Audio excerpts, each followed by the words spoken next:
darle la bienvenida a Fernando Berguido. Él es abogado, como les decía antes de irnos a la pausa, es embajador de Panamá en Italia, es director del diario La Prensa y autor del libro Anatomía de una trampa. Es un libro que sumerge al lector en investigaciones de uno de los más sonados casos de corrupción internacional, donde estarían envueltos altos funcionarios de Italia con el gobierno de Riccardo Martinelli, en la firma de contratos por más de 250 millones de dólares para la compra de helicópteros y radares. Fernando, bienvenido, gracias por estar aquí. Gracias por la invitación, un placer. Comencemos por, ¿esta es una investigación periodística o me remito a una frase que le escuché en alguna entrevista, o es la memoria de lo que ocurrió? Bueno, es ambas cosas. Gracias por la invitación. Es ambas cosas. En parte es la memoria de un embajador que va a tratar de desenmarañar este caso y de lograr la recuperación patrimonial que al final se logró. Pero también es la historia, pero se llama Anatomía de una trampa, de toda una trampa, de cómo que antecede a la labor del embajador.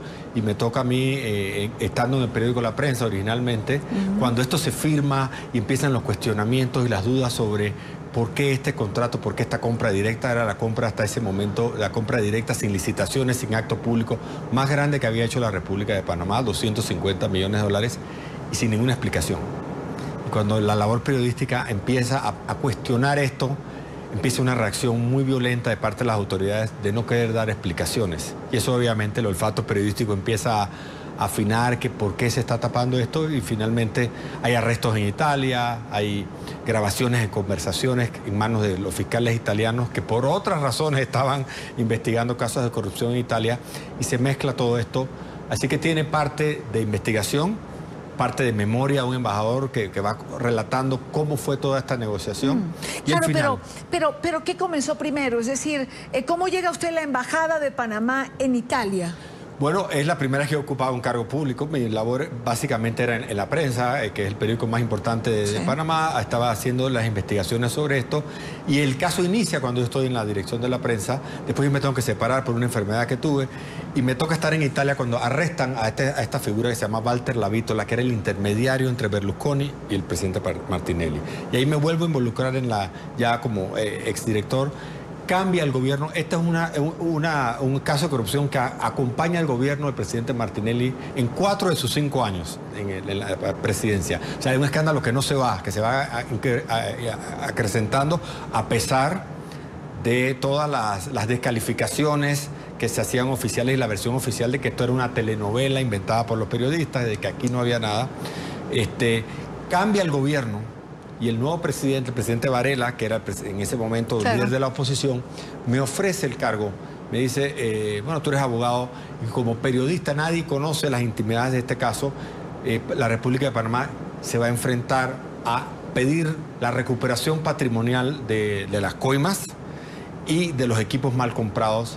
Y me ofrece ese reto y acepto el reto de separarme de toda mi vida periodística anterior y ir a defender lo que yo consideraba los intereses de la República de Panamá y desenmarañar un caso de corrupción ya desde el punto de vista oficial, no de periodista. Una experiencia totalmente diferente, interesante, y así quedó como embajador. Terminé eso, aunque la posición era 5 años, y renuncié después que terminó y volví a la vida privada. Así que estoy de vuelta en la vida privada. Ahora, Fernando, uno ojea el libro porque pues no he tenido tiempo de leerlo, y usted centra o le da mucha importancia al encuentro entre Berlusconi y Riccardo Martinelli. ¿Por qué? ¿Aquí empieza todo? Sí, tiene muchas... Sí. Bueno, hay muchas cosas anecdóticas aquí. El presidente Martinelli, su primer viaje oficial como presidente de la República es a Italia, a conocer a Berlusconi. Él tenía esta ilusión de conocer a este personaje. Él no pide que, como presidente, yo quiero conocer al presidente de Estados Unidos, al presidente, no sé, al rey de España. Él va a conocer a Berlusconi, que era una figura que tiene muchos paralelos con su historia. Y aquí entramos en estos paralelos. Ambos tienen una historia común de ser empresarios multimillonarios en sus países, que incursionan en la política con un discurso antisistema, un discurso de antipartidos tradicionales. Martinelli gana las elecciones en Panamá con el 60% en una primera ronda, 60% de los votos, precisamente cuestionando la corrupción de los gobiernos, de los partidos políticos tradicionales que en Panamá habían gobernado, y entra diciendo: yo soy suficientemente rico y millonario, yo no voy a robar. Y eso es una garantía que yo les puedo dar. Y recuerda mucho la historia de Berlusconi. Berlusconi también entra a la política diciendo: la política italiana es un desastre, los partidos tradicionales son un desastre, yo tengo una fórmula para solucionar, la fórmula de la empresa privada. Terminan superando un poquito el populismo también, pero un populismo de derecha, no de izquierda, que también lo hay. Por supuesto. Pero terminan teniendo escándalos de corrupción sin precedentes. Entonces, esa fórmula de que mi garantía es que yo soy un empresario que ha hecho plata y no voy a robar, no funciona. Y se asemeja un poquito ahora lo que está pasando en Estados Unidos. Ahora, 250 millones de dólares. Millones de dólares. Era para comprar radares y helicópteros. Se compraron, fue equipo defectuoso. Cuando usted dice se logra recuperar el patrimonio de Panamá, ¿qué se recuperó? Bueno, había dos cosas importantes y fueron los requisitos de la transacción. Primero, que se descubre que detrás, o sea, escondidamente de la firma de los contratos, había una compañía fantasma que se estaba llevando el 10% de la comisión.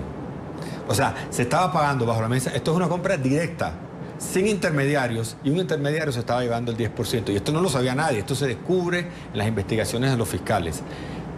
Por las grabaciones se detecta que los dueños reales de esta compañía era el presidente Martinelli y el señor la víctima que era el intermediario. Así que eso se recuperó.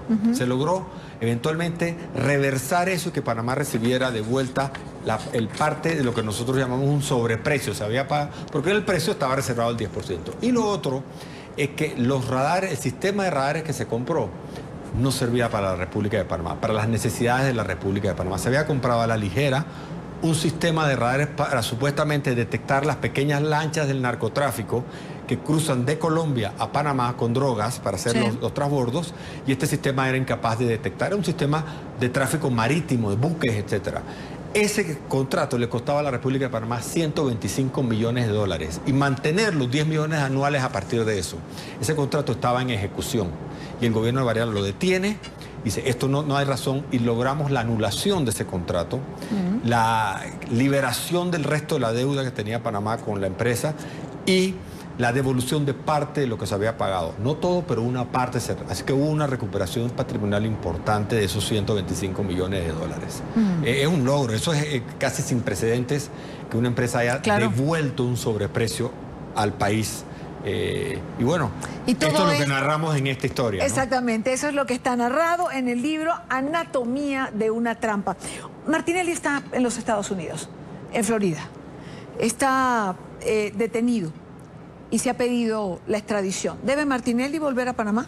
Definitivamente. ¿Debe ser juzgado en Panamá? Definitivamente. O sea, él está detenido todavía esperando el proceso de extradición que ha solicitado la República de Panamá, pero tiene muchos casos pendientes con la justicia de su administración. Bueno, este ni siquiera se ha aperturado, porque ni siquiera, exacto. La extradición se pide por escuchas ilegales y peculado. Así es. Ese es el que está más avanzado de los casos, pero tiene una cantidad de casos.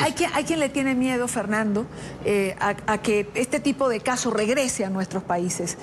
Hay quien piensa que hay más garantías de que los alcance la justicia en los Estados Unidos que en nuestros países. Sí, ese es un temor que comparte mucha gente, pero definitivamente nosotros tenemos que ponernos los pantalones largos y llevar a nuestra justicia.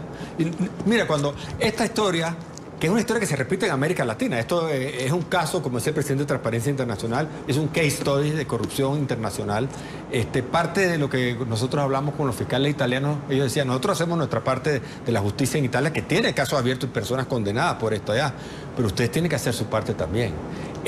La justicia panameña, la justicia colombiana, la justicia venezolana, tiene también que llamar a capítulo a quienes abusaron del poder en sus países, y es parte de la madurez de nuestras naciones, que la justicia no nos la va a solucionar los americanos ni los europeos, sino que nosotros también tenemos que... Es un reto que los países tienen que pasar por eso. Es un reto ponerse los pantalones largos. Me quedo con esa frase de Fernando Berguido. Gracias por acompañarnos. Gracias por la invitación. Y este es el libro, ya lo saben, Anatomía de una trampa. Que mañana es el lanzamiento en Bogotá.